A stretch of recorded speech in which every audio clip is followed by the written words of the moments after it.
Bonjour, aujourd'hui je vais vous présenter comment installer Android 6.0 Marshmallow sur votre Nexus 5 ou sur un autre appareil Nexus, mais ce sera présenté sur un Nexus 5.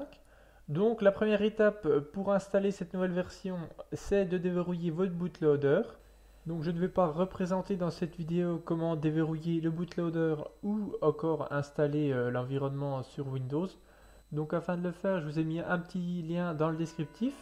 Donc ça correspond à l'étape 1 du tutoriel. La deuxième étape, elle consiste à télécharger la Factory Image depuis le site de Google. Donc pareil, je vous ai mis un lien dans la description, donc soit pour Nexus 5 ou pour des autres Nexus. À partir de là, je considère que vous avez toutes les clés en main pour réaliser le tutoriel. Donc c'est parti. Alors la première étape, c'est de décompresser l'archive que vous venez de télécharger, par exemple sur votre bureau. Donc le plus simple, c'est de garder le répertoire tel qu'il est dans l'archive.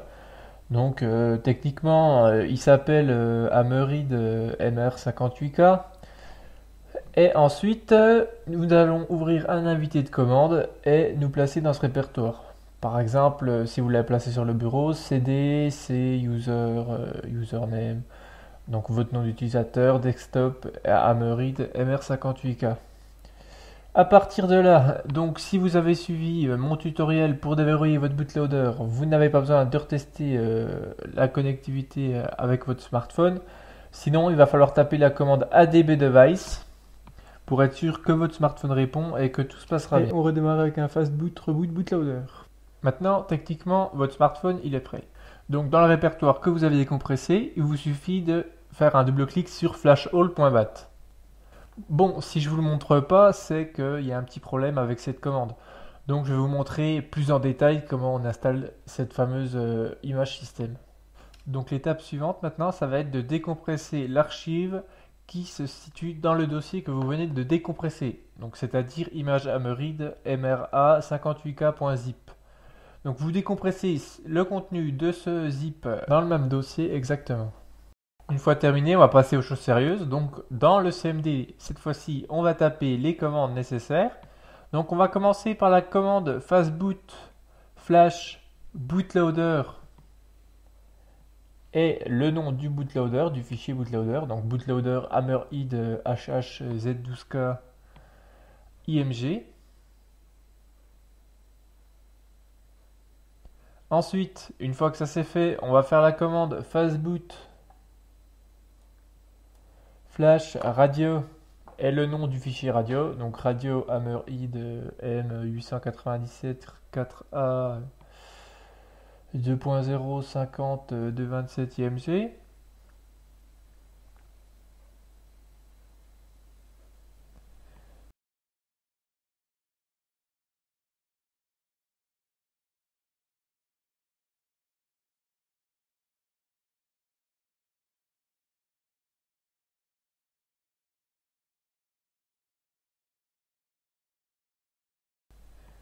Maintenant, on va rebooter le téléphone en bootloader.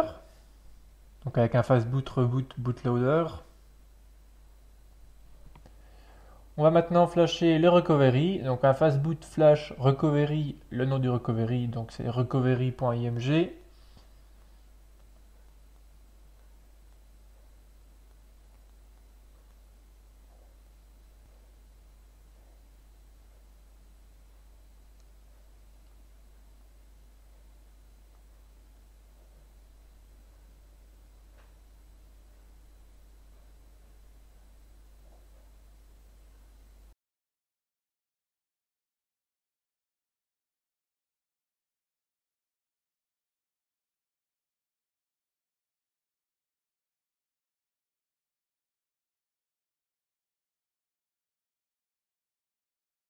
Voilà.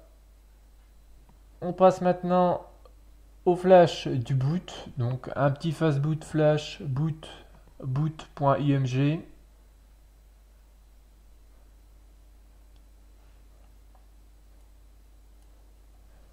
On fait pareil pour le système, un petit fastboot flash système, système.img.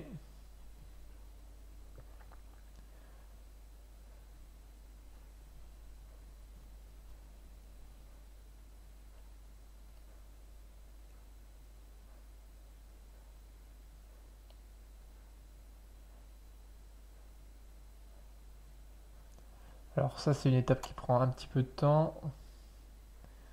C'est normal, c'est l'étape la plus importante. Donc bien entendu, pour faire ça, il faut bien que vous ayez décompressé le contenu du zip dans le même dossier, sinon bien entendu, dans le CMD, il ne trouvera pas vos fichiers.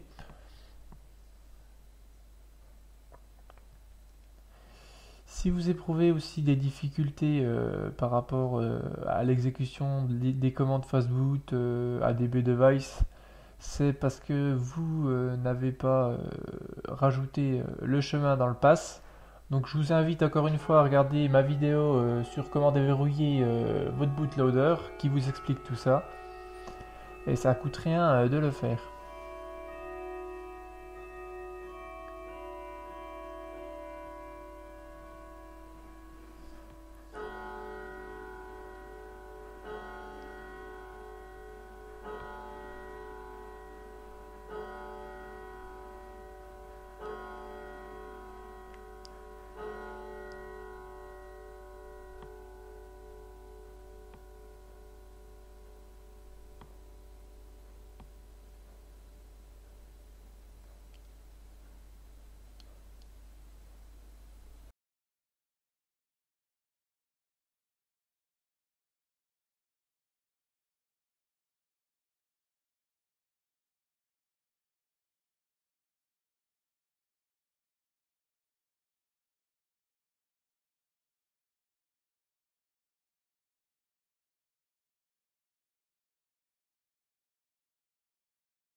Voilà, maintenant on va flasher le cache.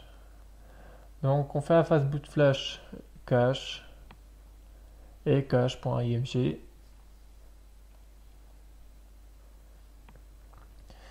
Ensuite, on flash les données utilisateurs, donc fastboot flash userdata userdata.img.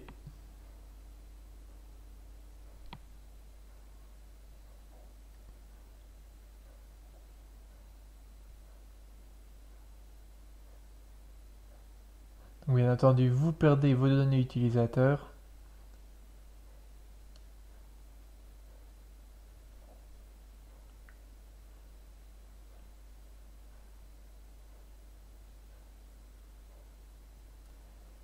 Et voilà. Donc en option, vous pouvez fermer votre bootloader si ça vous intéresse pour recevoir de futures mises à jour. Donc avec un petit fastboot OEM lock. Donc je vous ai noté la commande dans la description si jamais vous voulez la faire. Mais sinon, si ça vous pose pas de problème ou si vous venez déjà de la faire, il suffit de redémarrer maintenant votre smartphone en pressant sur la touche Power. Donc je vous préviens, le premier démarrage il est très long, mais soyez patient. J'espère que ce petit tutoriel vous a plu. Si jamais vous avez des questions, n'hésitez pas à les poster dans les commentaires. N'hésitez pas non plus à donner des suggestions pour la suite. Savoir un petit peu qu'est-ce qui vous intéresse le plus dans les tutoriels au niveau des smartphones, mais aussi au niveau PC. Et si toutefois au niveau de ce tutoriel vous avez trouvé quelques imperfections, je vous conseille de voir mon premier tutoriel qui explique comment installer Android 5.1 qui est complet de A à Z et toutes les commandes sont quasiment les mêmes, mis à part les fichiers qui changent au niveau du bootloader et du fichier radio.